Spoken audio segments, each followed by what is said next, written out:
Good afternoon or good morning, everyone. Thanks for joining today at the February version of the EUVEN seminar series. And today I'm very pleased to introduce to you Professor Kartik Sunagar. I don't think he needs much of an introduction. He's an associate professor and head of the Evolutionary Phenomics Lab at the Center for Ecological Sciences at the Indian Institute of Science in Bangalore, India. And he's worked on a whole range of venomous creatures, including arthropods such as spiders and insects. But of course, he's best known for his work on snakes.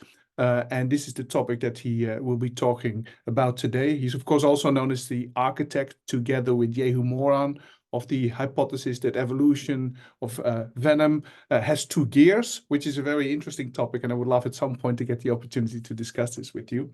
But today you're going to talk about Indian snakes and perhaps solutions, next generation solutions against snakebite. So without further ado, thank you, Kartik, for joining us today. The digital podium is yours. Thanks, Ron. Thanks very much. Let me quickly share my screen. Thanks for that very kind introduction. Can you see my screen, Yep, Ron? we can perfectly see it. Great. Thanks so much for the invite as well. Very pleased to be here. And today, as Ron said, I thought I'll talk about the evolutionary ecology of Indian snake venoms and how we are using this understanding to design the next generation of snakebite therapies for India and Sub-Saharan Africa. So feel free to stop me whenever, if you have any questions. I would love to stop and discuss as we move along. And I have cramped in a lot of stuff, so I can either be very quick or take a bit of time and explain to you the concepts that are interesting to you. So my lab, the Evolutionary Phenomics Lab at IISc Bangalore in India, we are interested in ecology and evolution of animal venoms. And we are, a particular emphasis is also placed on developing the next generation of next generation solutions for treating snake bites, because the technology for treating snake bites has not changed in a very long time, as you'll see. So that's what I'll mostly focus on, but I'll give you some bits about the evolutionary ecology of Indian snake venoms. So as Ron suggested, we work on a lot of different kinds of venomous animals, not just snakes. But yes, our primary focus is on snakes. But in the last 6 years since I've started this lab, we have looked at all these different animals that you see in the picture, not just from India, but from all around the world. Snakebite is a major problem, especially in India and Sub-Saharan Africa. It's a poor man's problem. That's why it's highly neglected. As most of you know, snakebite happens mostly in rural regions. So it's the farmers and laborers who get bitten the most, and they are the ones that suffer the brunt of snake bites, and which is also why it's highly neglected. So close to 58,000 people die in India every year from snake bites, and 3 times that number probably suffer from permanent disabilities like amputations and disfigurements, which is worse than dying for them because, as you know, poor people can't survive if they can't work. And most of these are primary breadwinners. So the negative impact of snake bites is, far greater than we appreciate or we acknowledge. Snake bites, as you know, are treated using antivenoms, which are produced by hyperimmunizing horses, mules, and ponies, basically equines, with sublethal and subtoxic doses of venoms. The snake venom, basically, against which you need to make antivenom. So that's what you use in the immunization process. The equine immune system would then produce antibodies. These antibodies are collected, purified, and then sold as antivenom. There's a lot of the work which has already shown that different populations of the same species of snake can have very different venoms. So if you collect venoms from just one point location and try and neutralize snakes from distant locations of the same species, that antivenom would not be very effective, and in many cases it could be completely ineffective. But in India, we collect venoms from just one point location for producing antivenoms to be used all across India. In fact, until recently, this antivenom was also shipped to our neighboring countries like Pakistan, Bangladesh, Sri Lanka, even Sub-Saharan Africa. Indian antivenom manufacturers are some of the major antivenom manufacturers in the world. So they still cater to all these antivenom needs for the other countries as well. But at least now they produce antivenoms for other countries using the venoms from those respective localities. Earlier, they would just use this very same antivenom. And as you can imagine, it would not be very effective.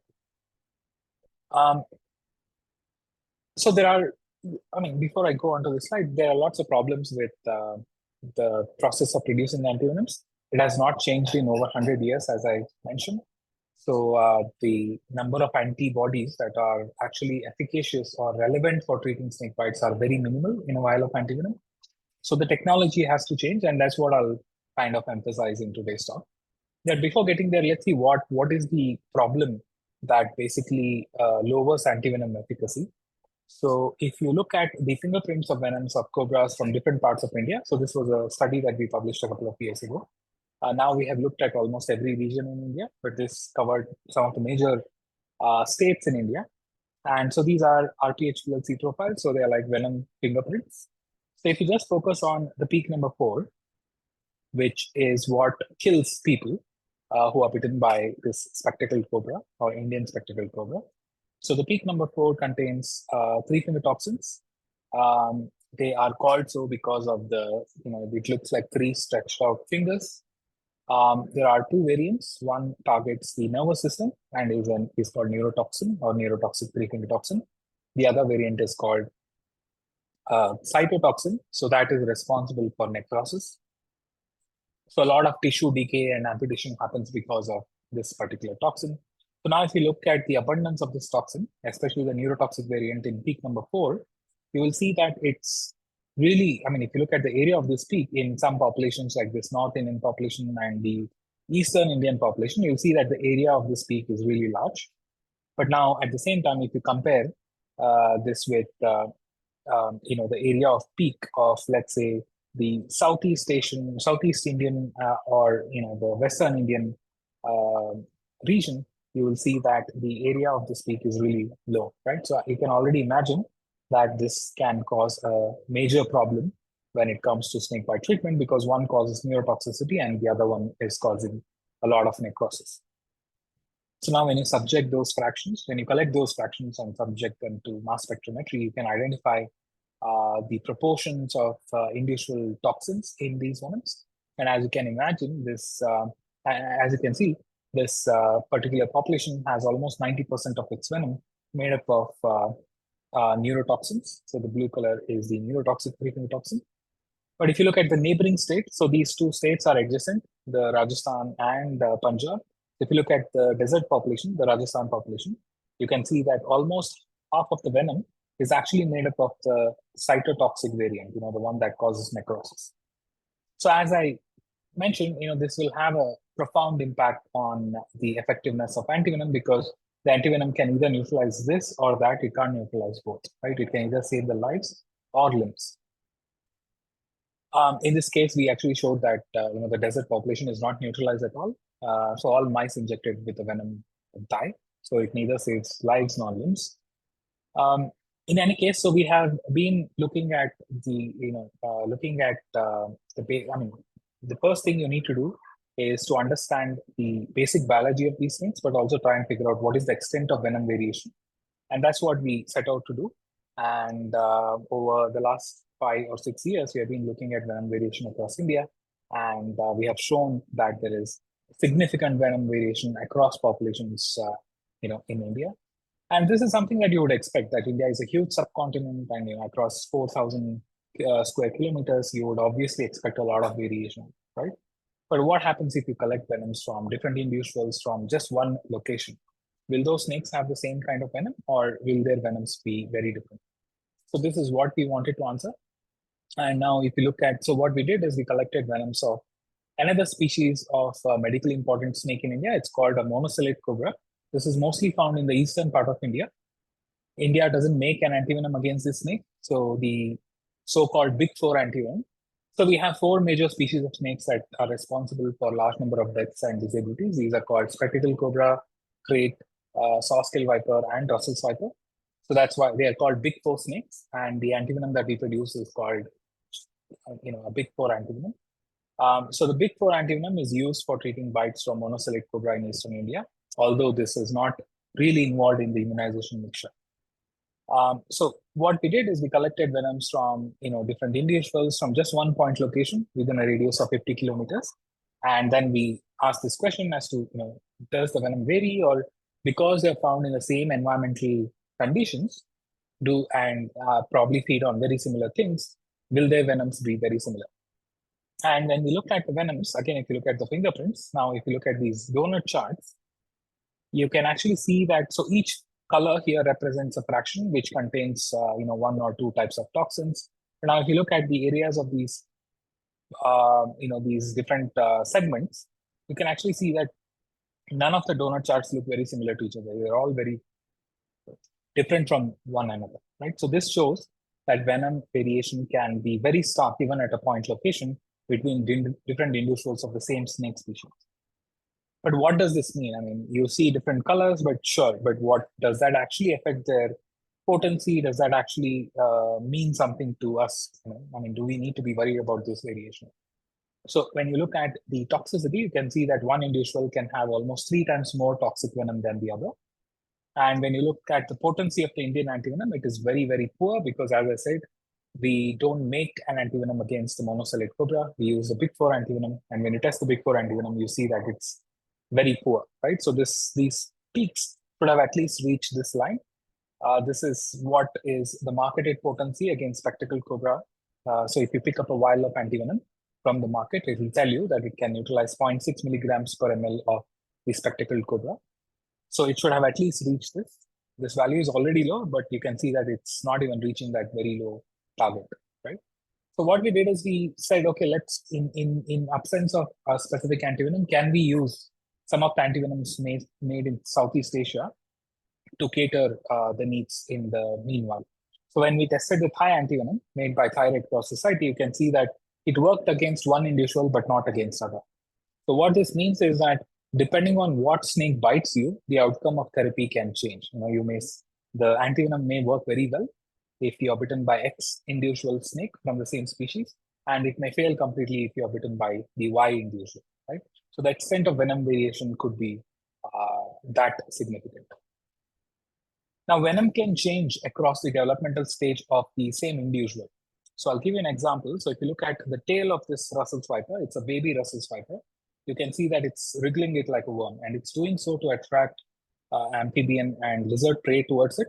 So we have documented these behaviors, and we already know that probably they feed on very different things when they're young. I will not show you, I'm not showing you all the data. I'm just showing you the most important bits.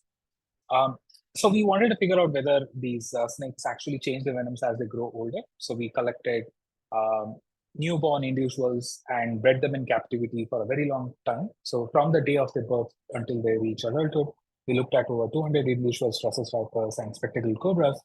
And if you just look at their venom profiles in an STS page, which is one of the simplest experiments that you could do, you can already see that the mothers have very different venoms from their babies in comparison to the babies, right? And when you do mass spec, you can see that the neonates, which are just born individuals, these are less than a month, their venoms are much more simpler compared to adults, right? So the venom becomes much more complex as these snakes age. And when you look at their activities, of course, there are again very different activities based on what we find in the venom. Again, I'll not go into this in the interest of time. But now let's look at the most interesting aspects of this. Now, if you look at the toxicity of these snakes across their developmental stages, you can see that the venom of the baby snake, the newborn snake, is almost 2 times as potent as its mother, right? So just born individuals can be much more toxic than their mothers. And in fact, this Russell's viper, its venom seems to be more toxic than a common crate, which crates are some of the most toxic snakes in the world. So finding that a baby Russell's viper venom is more toxic than a crate was very surprising. Now, we also tested this against other prey animals that these snakes feed on. So if you look at lizards, for example, the just born individuals, their venoms are very, very toxic to lizards. Whereas the adults, the venom doesn't even kill lizards. Even up to 20 micrograms, the lizards don't die so this shows that the venom changes across development to target the prey. One of the possibilities is that it helps in targeting specific prey. And then so it's specialized to target, either the prey or the predator. In this case, you can see that because these juveniles feed on, because these young ones feed on lizards, their venoms are much more toxic. But when they grow older, they feed on much larger prey, and venom doesn't need to be that toxic against them. So it changes the venom composition so that it can now kill, just larger rodents and other animals. So when you look at the ontogenetic shifts in venoms of spectacled cobra, which is also another most medically important snakes in India, and this snake actually has a very similar distribution as Russell's viper. It's found all across India. If you look at the venom composition, you can see that it's more or less very similar, right? I mean, it's the same. It looks very similar between the mothers and the juveniles. But when you do a mass spec, you can see that there is a huge difference again in the venoms. The difference is again between cytotoxins and neurotoxins. Adults have a lot of cytotoxins in this region, in the population that we examined, whereas juveniles have slightly more neurotoxins than cytotoxins, right? But when you perform, so we actually synthesize receptors that these sleep toxins target, the acetylcholine receptors in the lab, and we test how these toxins bind to those receptors. So we measure the strength of binding. And when you do that, you can figure out what are the possible prey that they are feeding in the wild. Are they feeding on chicken, frog, mongoose, rats, human, snakes, lizards, and so on? And you can see that the profiles are very similar across developmental stages, meaning that the three-finger toxins have evolved in a way that they can target most of these receptors very effectively, which is why the toxicity also doesn't change. When you do these experiments against lizards and mice, as we did with Russell's viper, you can see that the toxicity is very similar between the two stages. So the venom doesn't need to change because these neurotoxins are so potent against all of these different receptors. What I didn't mention there is that it doesn't bind very well to mongoose receptors as well as to human receptors, as you can imagine, because mongooses have evolved resistance to certain mutations, and we humans are neither the target nor the prey. So the toxins don't bind to our receptors that well, and yet they can kill us, right? I mean, so it's the toxicity is so high that even with poor binding, it can actually kill you. So overall, I have not shown all the data, but overall what we see is that because of all these various ecological and evolutionary characters or phenomenon, the venom changes dramatically across India of all the medically important snakes, and our current antivenoms don't work really well. And all these circular things that you see are the places where the antivenoms are either ineffective or completely ineffective, where it doesn't save any mice injected with the venoms of the snake in question. So how are we addressing this? One thing that we can do immediately is produce something called a regional antivenom, meaning that instead of just collecting venoms from just one point location, we can collect venoms from different regions of India based on our understanding of venom variation. So using that, basically we targeted a couple of regions where you find very different snakes. So we are making some of the first regional antivenoms. We're not just targeting the big four snakes, but we are targeting all the medically important snakes that are found in those regions. So this would be a major change in Indian antivenoms in over 100 years. And this can be immediately introduced to the market because the manufacturing process is very similar.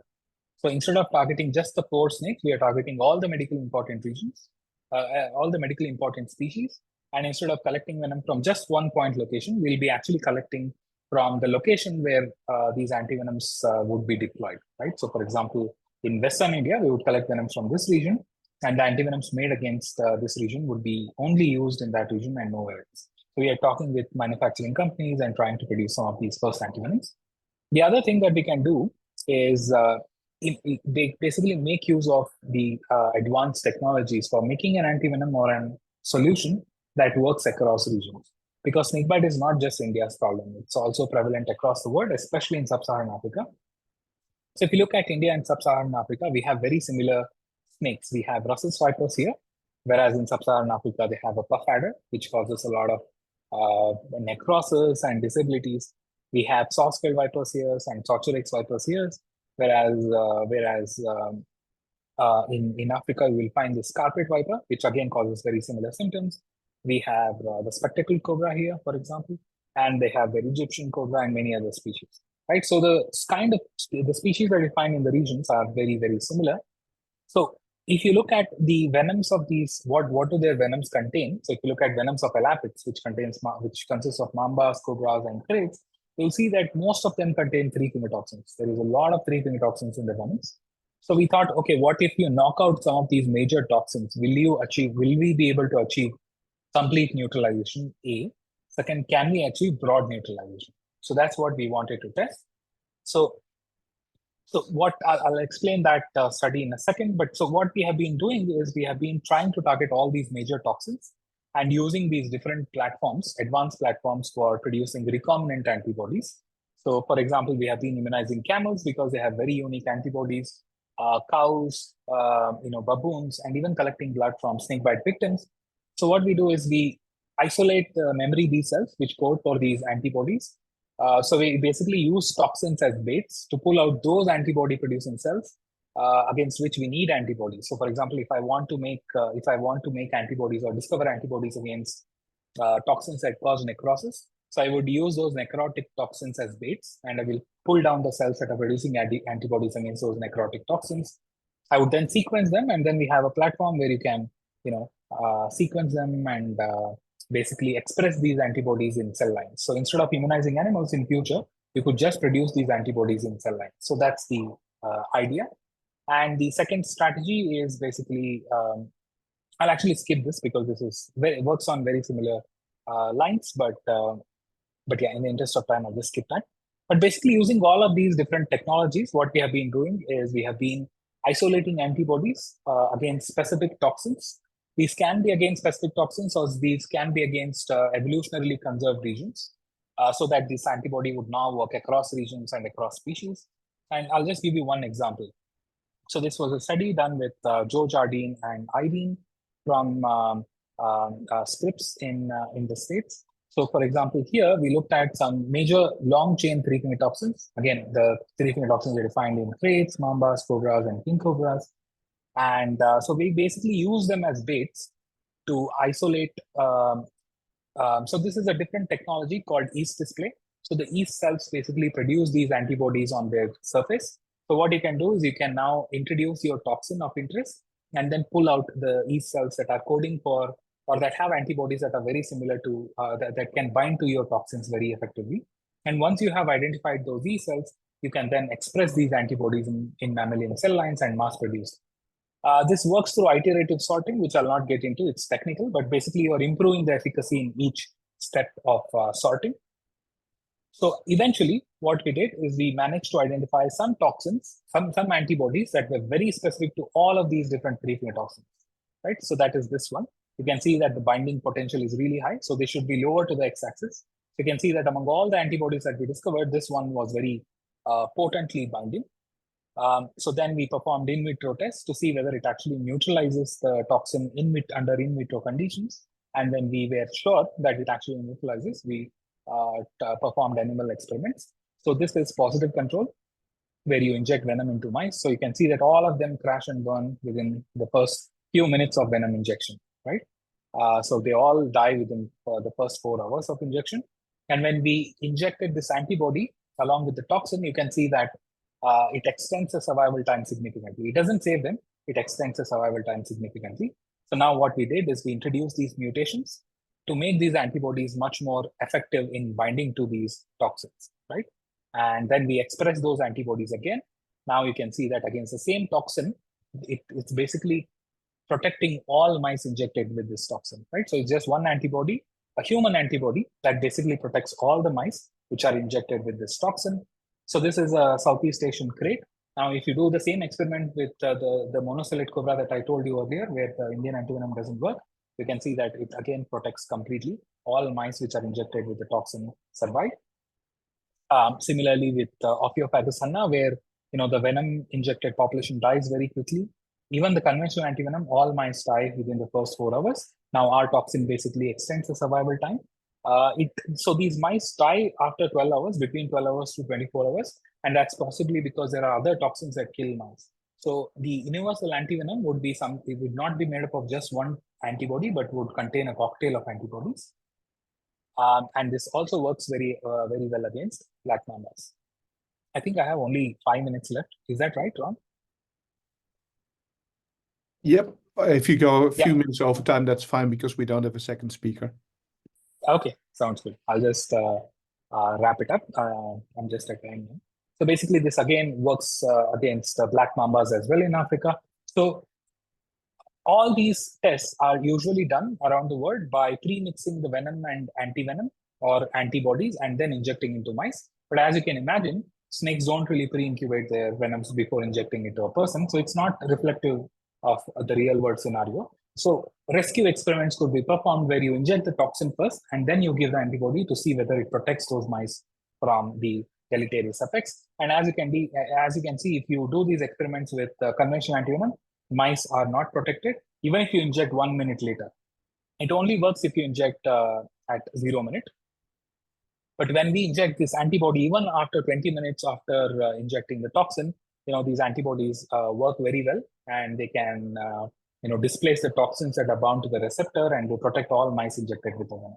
So this shows that in a real world scenario where snakebite victims reach hospitals very late, even in that situation, these antibodies can work very, very well.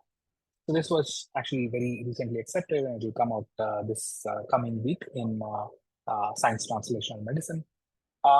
We have also been looking into diagnostic kits. So using the technology that I mentioned earlier, so I'll just give you one example. So we have discovered some antibodies that are very specific against saw-scale vipers and rhesus viper. So you could use these antibodies. So even if they don't neutralize, if they're very specific, you could turn them into diagnostic kits. So you can produce something like a lateral flow assay kit, the same principle on which the pregnancy kits work. And we have also been collaborating with a lab here to make these electronic devices. So this is actually a prototype which connects to a computer and it basically measures differences in spectral intensities. And based on that, it can detect what venom there is in a clinical sample. So these diagnostics are very important because you want to figure out when to stop administering antivenom and even when to start administering antivenom, because the clinicians currently wait for the symptoms to appear in a snakebite victim. And the problem with that is, as you have seen, the conventional antivenoms are not good enough to displace the toxins that are already bound to the receptors. So you would want to detect this much earlier and start the antivenom administration much sooner. And so that's why these diagnostic kits are also very useful. So I'll end my talk here. That's my lab. Very thankful to all the collaborators and all the students in the lab who have been doing all of the work that I mentioned. And I'm happy to take any questions that you have. Thank you very much, Kartik. There was an interesting and an encouraging talk as well, looking at possible solutions for such a widespread and such a difficult problem. Anybody who has any questions, please, you can raise your hand or you can type in the chat and I can read it out. Ron, I can't see the participants for some reason. No, can you start, if you stop sharing your screen. Oh, I can do that. Then I think it will pop up. But of course, most people will have their camera off because just a question as people think about possible questions. This is not my field at all, but this point of the antivenom needs to be applied as soon as possible after envenomation.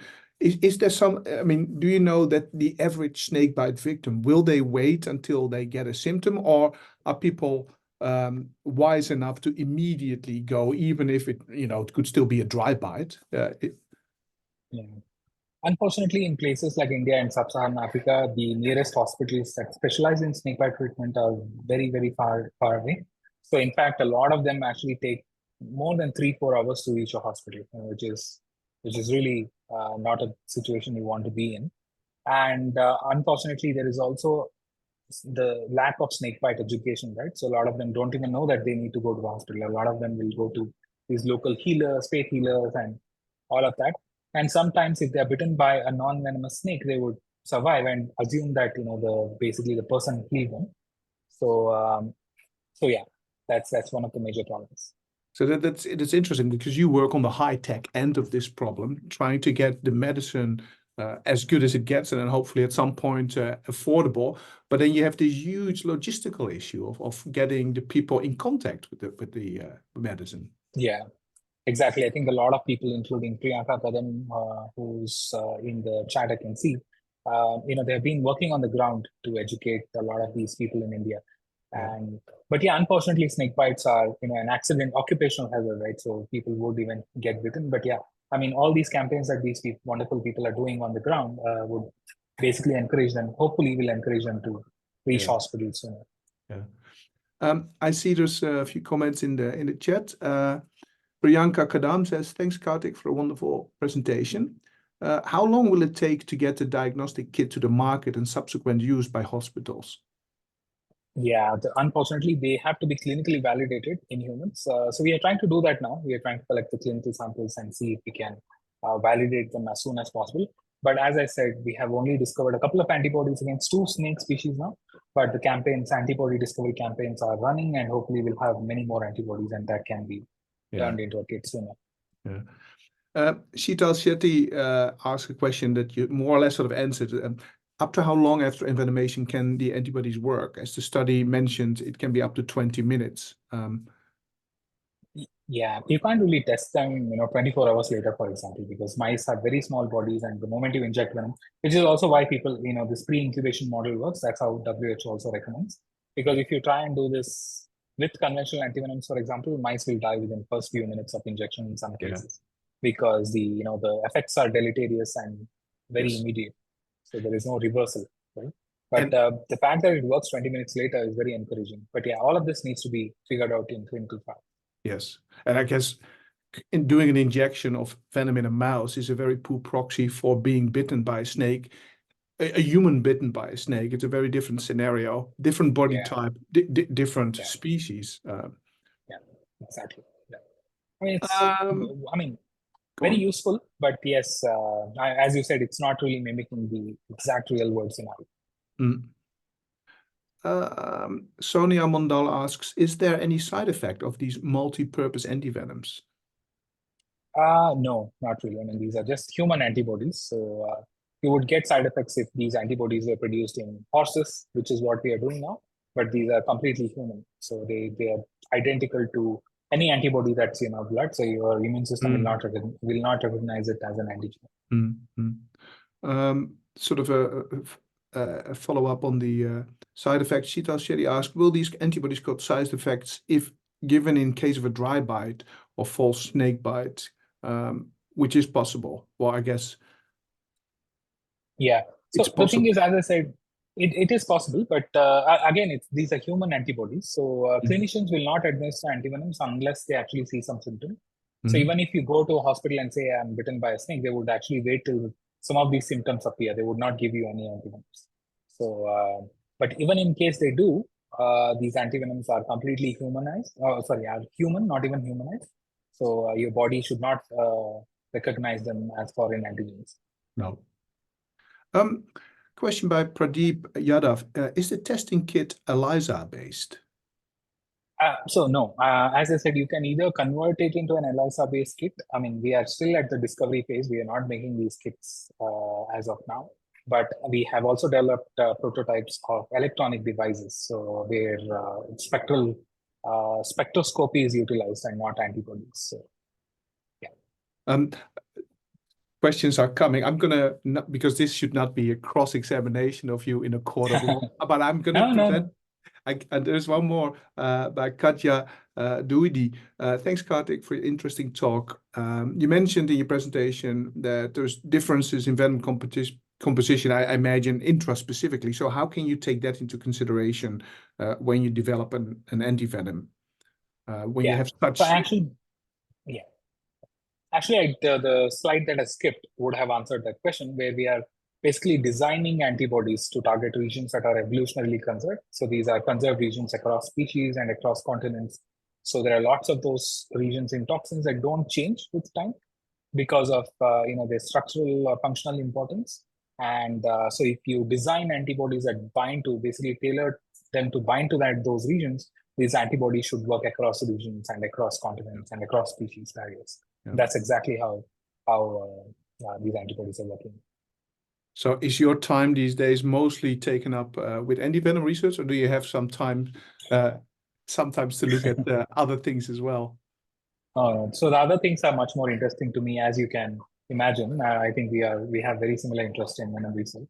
But yeah, I have a fairly large lab. We have 50 people. Half of them look at the evolutionary questions, and actually a small fraction of them are working on snake bites. I mean, at least discovering antibodies for snake bites. Well, I'm gonna let you off the hook. I just want to thank you again for your important and wonderful presentation. I like your slides. I like the ratio of text versus pictures, because a lot of people have immense lists with bullet points. You don't, so I applaud you for that. Thank you, audience members, for your insightful questions. Sonia Mondal asks, is it possible to share the presentation to the participants? We recorded it. I don't know if I have your permission to upload it on the YouTube channel of EUVEN, but send me if that is okay with you. Then the answer to that is yes. In due course, our outreach officer will put it online, and so just check in on the YouTube channel of EUVEN in the next few weeks, and you will be able to see it again. Tell your friends. So Kartik, thank you again very much for taking time out of your busy schedule. Good luck with all your research. For all of you, on Wednesday, the 13th of March, we will have another EUVEN seminar, this time at 4 p.m. Central European time. We will have a talk about cone snail venoms and a talk about snake venom. So I hope to see you then there. Leaves me Thanks, Ron. to wish you a good day. Thank you. Thanks, Ron. Thanks, You're everyone. welcome. Bye. See you all.